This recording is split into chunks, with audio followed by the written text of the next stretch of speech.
રાક્ષસ બેફામ બન્યા છે। પૂર ઝડપે આવતી કારે યુવકને ટક્કર મારી। બોપલમાં સ્વસ્તિક વિવંતા રોડ પરની આ ઘટના સીસીટીવીમાં કેદ થઈ છે। અકસ્માતના હચમચાવતા સીસીટીવી સામે આવ્યા છે। આ તસવીરો જુઓ। અકસ્માત બાદ કાર ચાલક ફરાર થઈ ગયો। બોપલ પોલીસે કાર ચાલક સામે ગુનો દાખલ કરી અને શોધખોળ આરંભી છે। તો અમદાવાદના બોપલમાં ફરી એક વખત આ અકસ્માતનો બનાવ। રફતારના રાક્ષસ કેટલા બેફામ છે તે જોઈ શકાય છે। પૂર ઝડપે આવતી કારે યુવકને ટક્કર મારી હતી।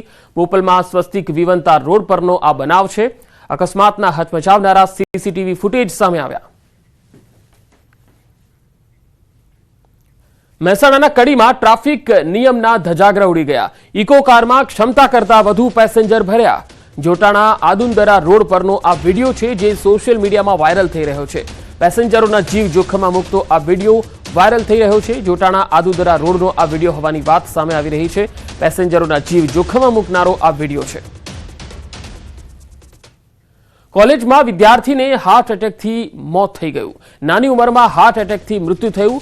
વિષય ચિંતાનો છે કારણ કે આ નાની ઉંમરમાં હાર્ટ એટેક આવ્યો। 20 વર્ષની ઉંમરના વિદ્યાર્થીનું હાર્ટ એટેકથી મૃત્યુ થયું। બનાસકાંઠાના પાલનપુરના ટાકરવાડના યુવકનું હાર્ટ એટેકથી મૃત્યુ થયું।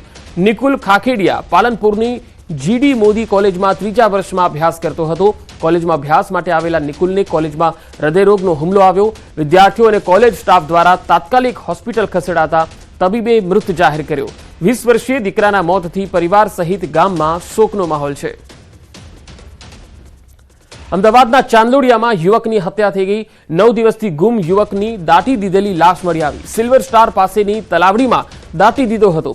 કમલેશ તિવારી નામના 40 વર્ષના યુવકની હત્યા કરાઈ।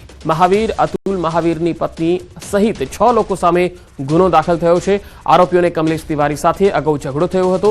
આ ઝઘડાની અદાવત રાખીને હત્યા કરી લાશ દાટી દેવાઈ। ચાંદોડિયા રણછોડરાયનગર ખાતે રહેતો હતો યુવક। સોલા પોલીસે દાટી દીધેલો મૃતદેહ કાઢી અને પીએમ કરાવ્યું। સોલા પોલીસ દ્વારા ગુનો દાખલ કરીને તપાસ હાથ ધરાઈ। દાહોદમાં દેવગઢ વારિયામાં અશ્વોએ આતંક મચાવ્યો। જી હા, રસ્તા પર દોડતા અશ્વોએ મહિલાને અડફેટે લીધી। આ તસવીરો જુઓ। અજાણ્યા પશુપાલકો પોતાના અશ્વો છૂટા મૂકી દે ત્યારે શું થતું હોય છે એ આ ઉદાહરણ છે। અશ્વની ઝપેટમાં આવતા મહિલાને ગંભીર ઈજા પહોંચી। રાહદારી મહિલાને અડફેટે લેતા અશ્વો સીસીટીવી કેમેરામાં કેદ થયા। હાલ ગંભીર રીતે ઈજાગ્રસ્ત મહિલા દાહોદ હોસ્પિટલમાં સારવાર લઈ રહી છે। આ તરફ દ્વારકાના ખંભાળિયામાં આખલાનો આતંક જોવા મળ્યો।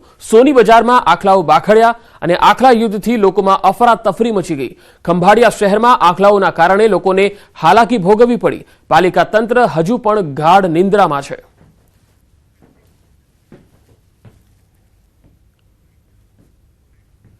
અને હવે વાત બોર્ડની